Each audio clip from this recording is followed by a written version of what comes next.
Hello दोस्तों, मेरा नाम है अमित कुमार और आप सभी का स्वागत है आपके अपने यूट्यूब चैनल सक्सेस गुरुकुल पर। आज हम लोग 5 दिसंबर के थर्ड शिफ्ट के मैथ के क्वेश्चन को सॉल्व करेंगे। तो वीडियो पसंद आए तो वीडियो को लाइक जरूर करें, ज़्यादा से ज़्यादा स्टूडेंट्स के लिए शेयर करें और चैनल पर नए हैं तो चैनल को सब्सक्राइब जरूर करें। चलते हैं आज के पहले क्वेश्चन की ओर। एक बार ग्राफ दिया हुआ है और इसमें जो है अलग अलग देशों द्वारा जो है कुछ वर्षों में दाल के उत्पादन के आंकड़े दिए हुए हैं जो कि लाख टन में दिया हुआ है। आपसे पूछ रहा है किस देश का 5 वर्षों का औसत उत्पादन जो है अधिकतम है। तो आप देखोगे कि इसमें जो जेड दिख रहा है आपको, उसमें 15 और 15 दो बार है ना। उसके बाद आपको दिखेगा कि इसमें बाकी जो एक्स और वाई है उसमें एक एक बार है। तो ग्राफ देखकर लग रहा है कि जो जेड है ना उसका औसत अधिक होगा। बाकी आप जो है जोड़ के भी चेक कर सकते हो, कंफ्यूजन है तो। 13, 15, 12, 14 और 11। वाई का है 12, 14, 13 और 15 और 13। ऑरेंज वाला वाई है और ग्रे वाला जेड है। तो 14, 13, 15, 12 और 15।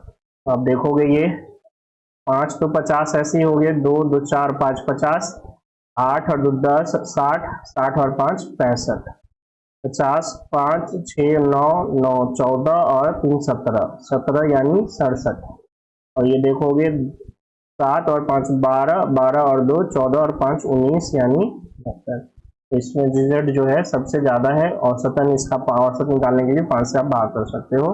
तो सबसे ज्यादा किसका है? जेड का।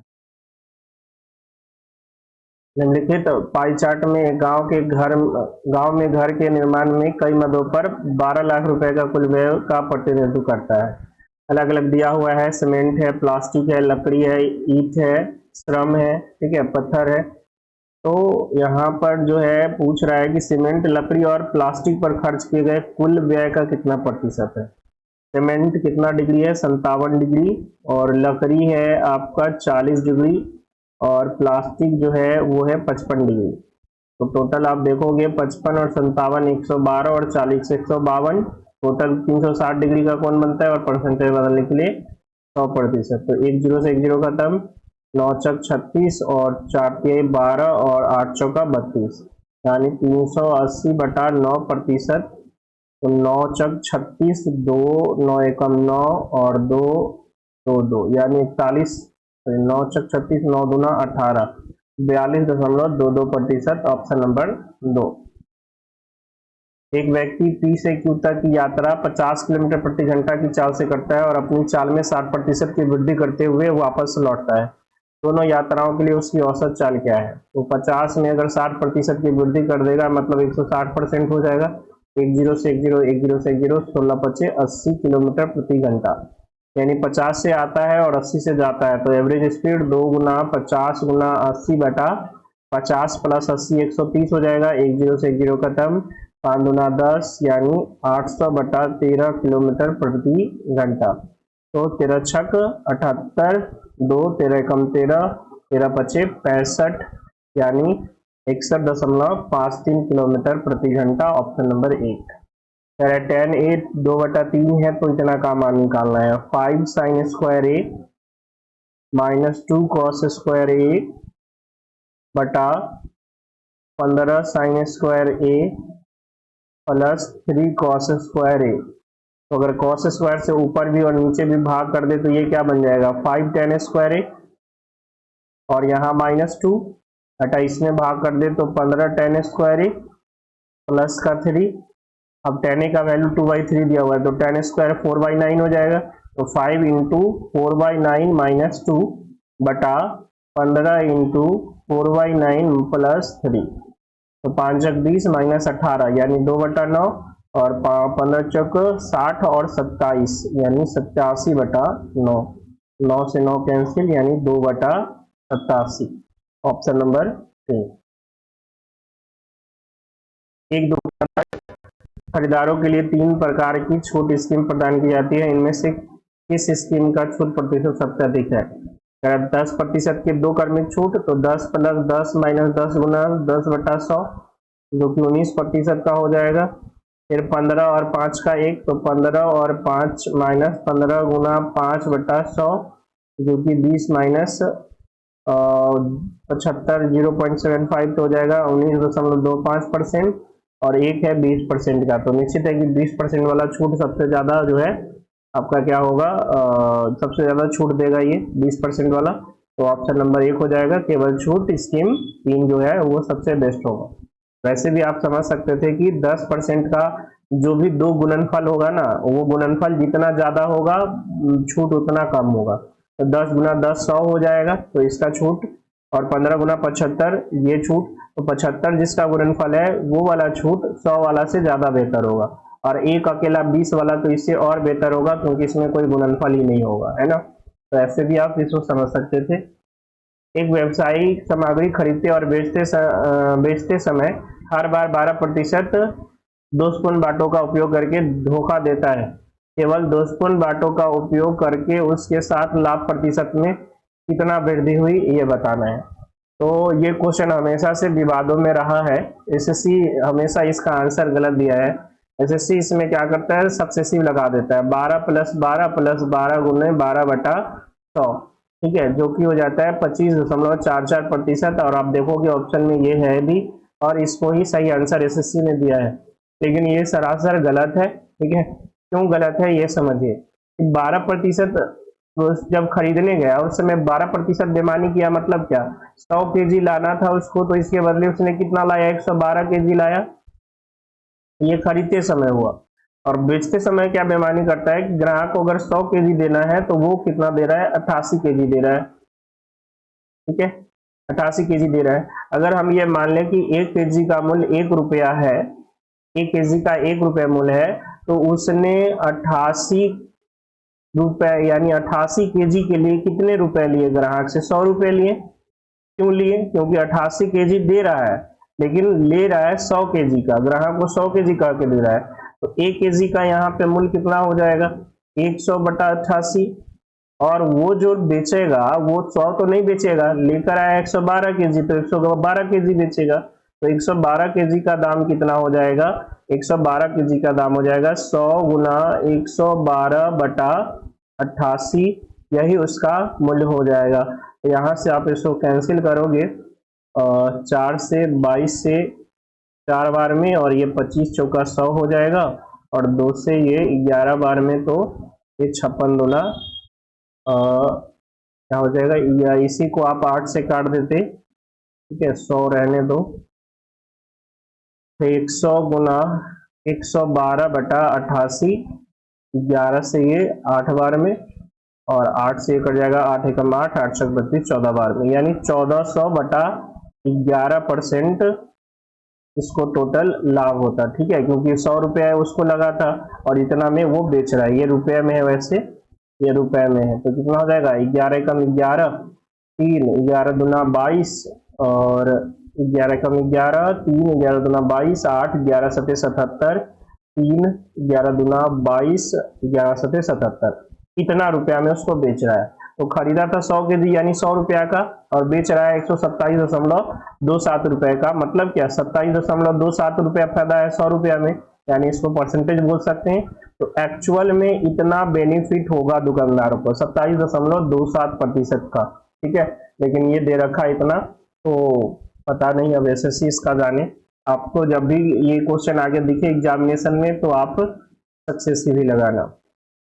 अगर 20 मीटर पर सेकेंड की चाल 85 किलोमीटर प्रति घंटा की चाल से कम होती है, तो किसी एक को या तो किलोमीटर को मीटर पर सेकेंड में बदल लो, या मीटर पर सेकेंड को ही किलोमीटर में बदल लो। तो ये 20 गुना 18/5, 5 से कट जाएगा 4 बार में, 18 चक 72 किलोमीटर प्रति घंटा। तो क्या 72 किलोमीटर प्रति घंटा जो है 85 किलोमीटर प्रति घंटा से चाल से कम है? तो 72 किलोमीटर प्रति घंटा की चाल 85 किलोमीटर प्रति घंटा की चाल से कम है। अच्छा, कौन कथन सही नहीं है ये बताना है। ठीक है, तो ये तो सही है। दूरी को चाल से विभाजित करके समय की गणना की जा सकती है। दूरी में जब चाल से भाग करेंगे तो समय आएगा, ये भी सही है। कम समय में समान दूरी तय करने का अर्थ है उच्च चाल। ठीक है, जितना समय कम होगा और दूरी उतना ही अगर तय करना है, ज्यादा दूरी उतना ही दूरी तय करना है, तो चाल क्या होगा, ज्यादा हो जाएगा। 99 किलोमीटर प्रति घंटा की चाल जो है 24 मीटर पर सेकेंड की चाल से कम होती है। तो 24 मीटर पर सेकेंड मतलब 24 गुना 18/5 और ये हो जाएगा आपका कितना 18 चक 72 2 7 18 दूना 36 और 7 43/5 8 पच्चे 40 और 6 पच्चे 30.4। तो इतना की चाल जो है 86.4 से कम है, नहीं ज्यादा है, तो ऑप्शन नंबर 4 जो है वो सही नहीं है। निम्नलिखित को सॉल्व करना है 25 का क्यूब माइनस 75 का क्यूब और 50 का क्यूब। आपको पता है कि a plus B plus C अगर 0 हो तो उस केस में A cube plus B cube plus C cube का मान 3abc के बराबर होता है, क्योंकि 25 और 50 75 और माइनस 75 0 हो जाएगा। इसका मतलब इसका मान 3 गुना 25 गुना माइनस 75 गुना 50 होगा। ठीक है, तो माइनस में तो आंसर आएगा ही 25 एक 0 आएगा, उसके बाद यूनिट डिजिट भी तो गुना करना ही पड़ेगा। 25 के 75 गुना 75 और गुना में 50, तो 75 का स्क्वायर कर लेते हैं।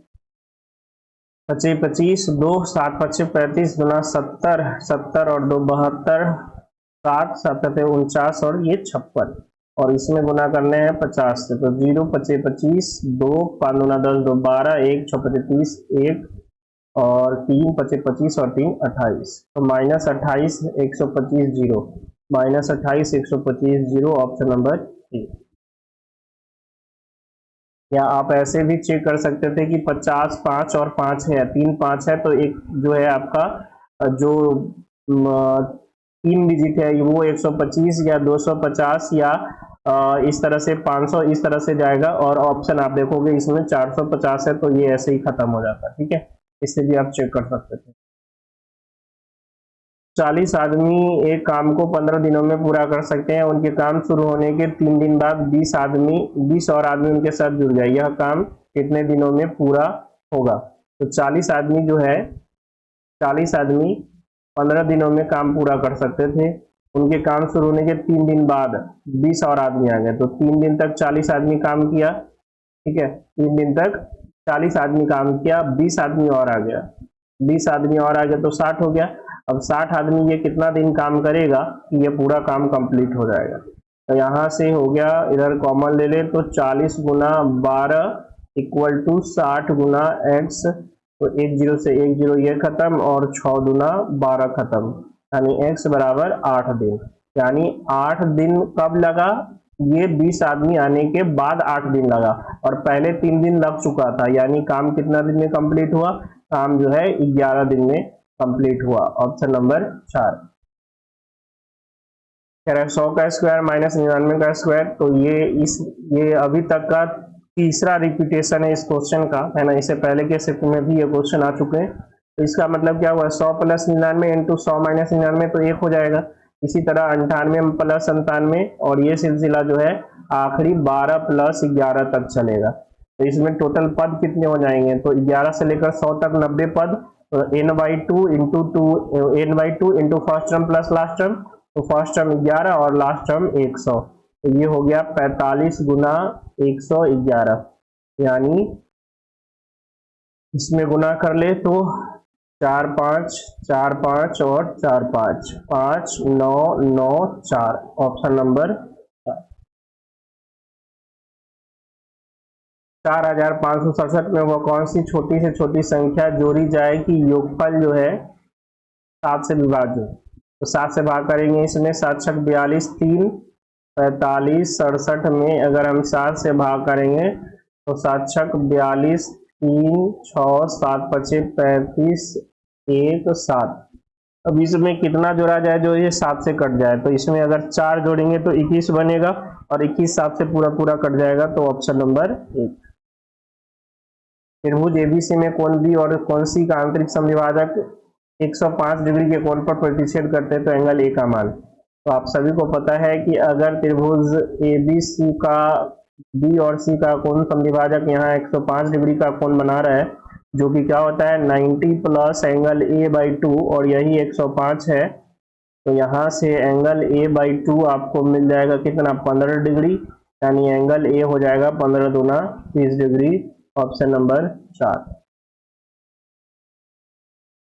पूर्णांक मानों की भुजाओं वाले त्रिभुज का परिमाप 13 के बराबर है, तो ऐसे कितनी त्रिभुज संभव है? तो देखिए, जो त्रिभुज का परिमाप है यानी तीनों भुजा का योगफल a प्लस बी प्लस सी ये दे रखा है 13, और जो भी भुजा है वो पूर्णांक है, तो कह रहा है ऐसे कितने त्रिभुज संभव है। तो आप जो है शुरुआत करो किससे, 1 से शुरुआत करो, तो 1 6 6 और 6 12 हो जाएगा और 1 हो जाएगा। आप इसमें कंडीशन याद रखना कि दो भुजाओं का योगफल तीसरा से बड़ा होना चाहिए, है ना। दो भुजाओं का योगफल जो है तीसरा से क्या होना चाहिए, बड़ा होना चाहिए, ये ध्यान रखना है। अगर अब हम 2 लें तो इधर कितना बचेगा 11, तो 5 और 6 हो जाएगा। अच्छा 5 6 कहिए या 6 5 कहिए, वो सभी एक ही चीज है। त्रिभुज में जो भुजाओं का ऑर्डर है उसे ऑर्डर से हमें कोई मतलब नहीं है।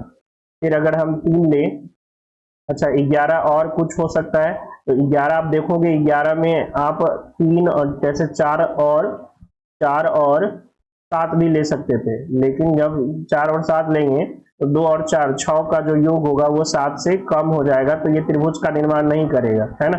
ये भी आपको चेक करना है। तो 2 के साथ ऐसा नहीं है। 3 अगर लेंगे तो अब बच जाएगा 10, 10 का मतलब हो गया 5 और 5, तो देखोगे 5 और 3 8, 5 से बड़ा है। तो 3 के साथ अगर हम 4 और 6 ले ले तो क्या हो जाएगा, तो 4 और 3 7, ये भी 6 से बड़ा है, तो 4 भी आ जाएगा। लेकिन आप इसमें जो है 3 और 7 नहीं ले सकते हो, क्योंकि 3 और 7 लोगे तो 3 3 6 जो कि 7 से छोटा हो जाएगा, तो 3 के साथ ये 2 कॉम्बिनेशन ही बनेगा।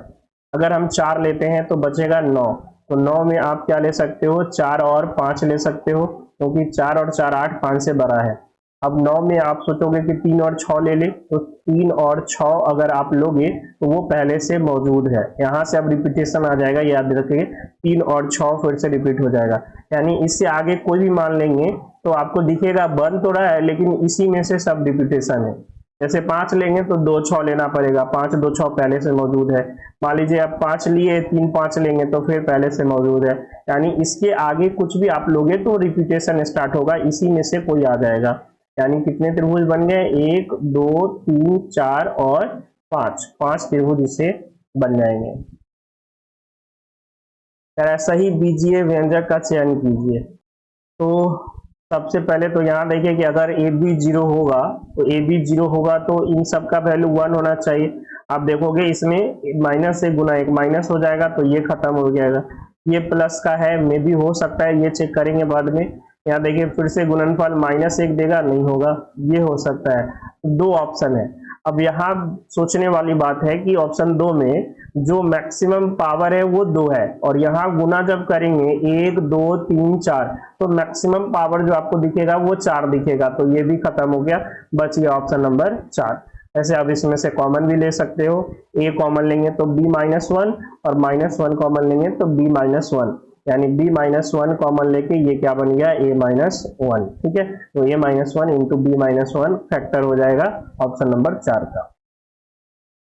12 24 और 27 का चतुर्थानुपात a और 36 के तृतीय अनुपात के बराबर है, तो a का मान निकालिए। 12 24 और 27 का चतुर्थानुपात 27 गुना 24 बटा 12, और ये बराबर है a और 36 के तृतीय अनुपात, a और 36 का तृतीय अनुपात 36 का स्क्वायर बटा a।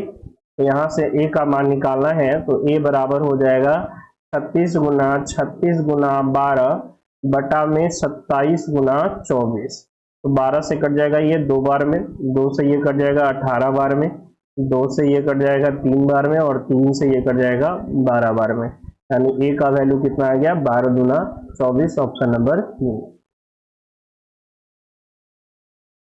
किसी त्रिभुज की 3 भुजाओं की लंबाई सेंटीमीटर में दे रखी है। सबसे लंबी भुजा के मध्य बिंदु को इसके सम्मुख शीर्ष से जोड़ने वाली माध्यिका की लंबाई। तो देखिए, जब भी बहुत बड़ा बड़ा साइड दे दे और माध्यिका की लंबाई पूछे तो एक बार समकोण त्रिभुज जरूर चेक कर लीजिएगा। ज्यादातर केस में समकोण त्रिभुज निकलता है ना। यहाँ देखिए 8 का स्क्वायर यूनिट डिजिट अगर से चेक करें तो 4, और 5 का स्क्वायर 25, 5 4 9, और 3 का स्क्वायर 9, तो ये जो है आपका क्या बन गया, ये समकोण त्रिभुज है, ठीक है। ये क्या है, समकोण त्रिभुज है। वैसे स्क्वायर आप निकाल के भी देख सकते हो कि 48 का स्क्वायर 64, 6 8 चक 32 गुना 64, 8 चक 32 गुना 64 और 6 70, 7 7 16 और 7 23, इसके बाद 55 का स्क्वायर, 5 25, 2 5 25, दूना 50, 2 52, 5 5 25 और 5 30 25 और 73 का स्क्वायर जो हो जाएगा 3 तिहाई 9, 7 तिहाई 21 और 21 दूना 42, 4 7 का स्क्वायर 49 और 53। तो आप देखो ये दोनों को जोड़ोगे 9 2 3 और 5 इतना आ रहा है। इसका मतलब ये समकोण त्रिभुज है और समकोण त्रिभुज में सबसे लंबी भुजा की जो माध्यिका होती है वो कर्ण की आधी होती है, यानी 73/2 यानी 36.5 सेंटीमीटर। Option number 4। एक खोखले गोले की बाहरी त्रिज्या 4 सेंटीमीटर तथा आंतरिक त्रिज्या 1 सेंटीमीटर है। खोखले गोले का आयतन, तो गोले का आयतन 4/3 पाई और खोखला है तो r³ माइनस स्मॉल r³।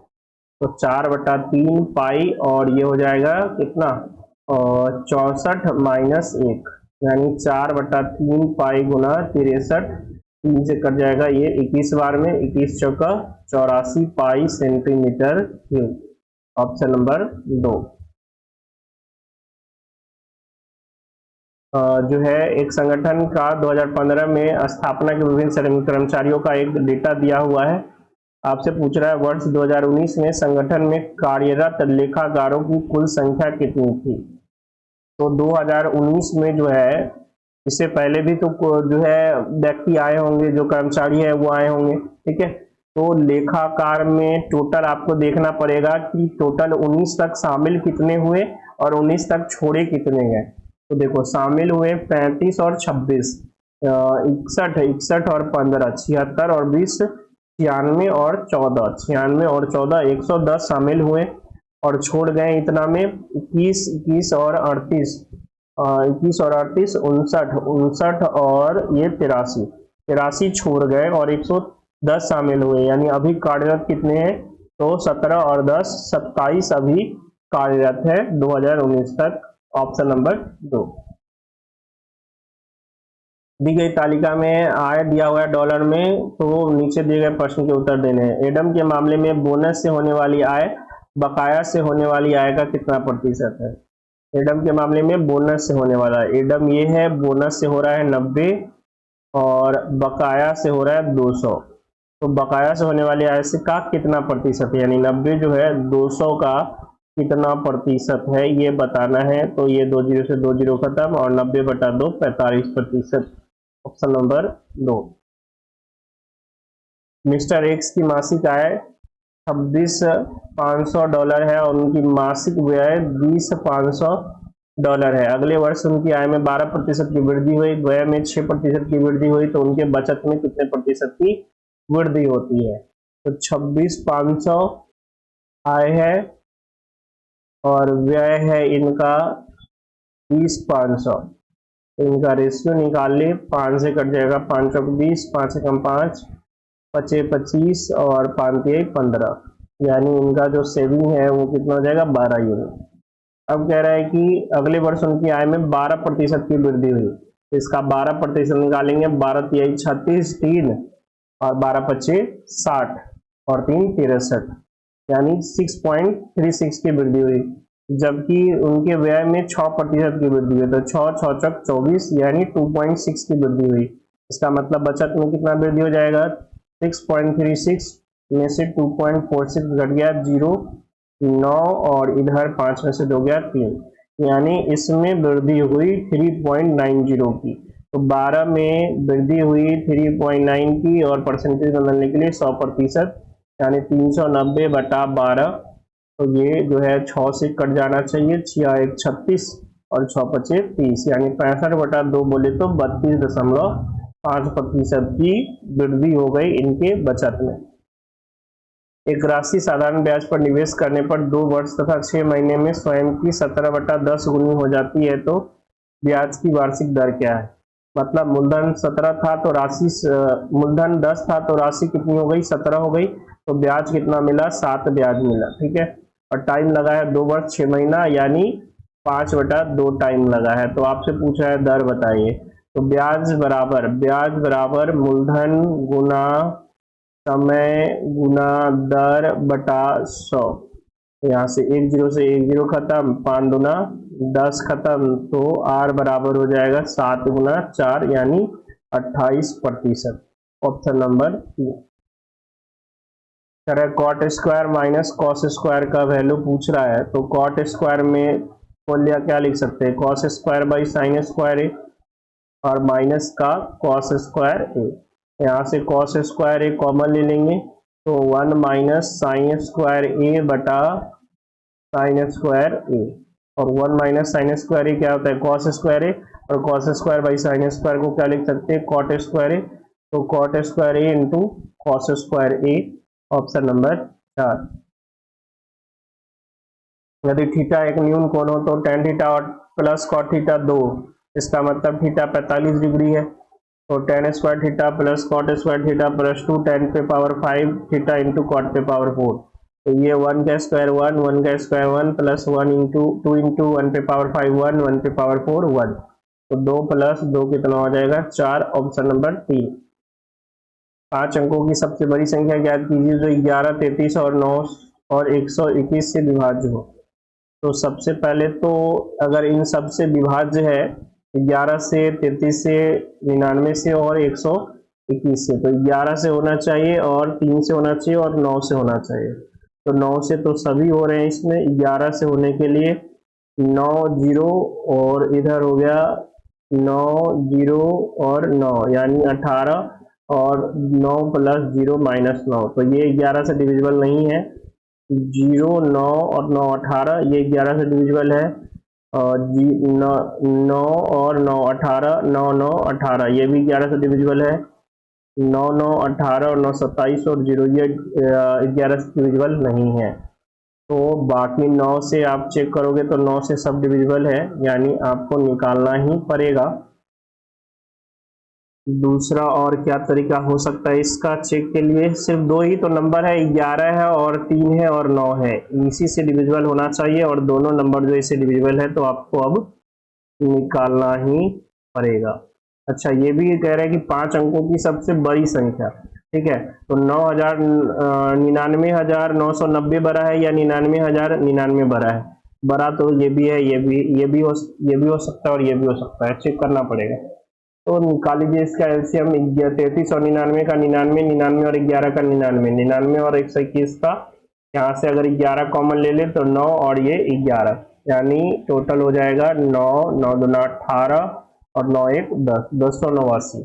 तो 5 अंकों की सबसे बड़ी अंक 9 9 9 9 और 9, इसमें भाग कर लेते हैं 1089, तो 9 बार में जाएगा क्या, 9 बार में 9 81, 9 72 और 8 80 और 80 और 9 0 8 और 9 एकम 9, तो यहाँ से आपके पास आ गया 8, ये हो गया 9, ये 1 और ये कैंसिल, ऊपर से 9 उतरा, तो 2 बार में तो जाएगा नहीं, 1 बार में 10 89, तो 0 0 और यहाँ से आ गया 9, ठीक है, तो शेषफल क्या बच रहा है 900, यानी 99,999 में से 900 अगर घटा देंगे तो 99099, यानी ऑप्शन नंबर 3, ठीक है।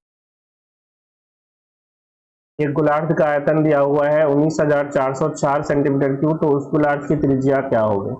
गोलार्ध का आयतन होता है 2/3 पाई आर क्यूब इक्वल टू है 19,404, तो इसको काट देते 11 से, 11 के हम 11 8 11 7 77 7 0 11 6 66 11 6 44, 4 से कट जाएगा, 4 चक 16, 1 4 चक 16 और 4 एकम 4, यानी आर क्यू बराबर 21 गुना 21 गुना 21, यानी आर बराबर हो गया 21 सेंटीमीटर। Option number. तो आशा करते हैं वीडियो पसंद आया होगा, वीडियो पसंद आया तो वीडियो को लाइक जरूर करें, और चैनल पर नए हैं तो चैनल को सब्सक्राइब जरूर करें। मिलते हैं नेक्स्ट वीडियो में, तब तक के लिए जय हिंद जय भारत।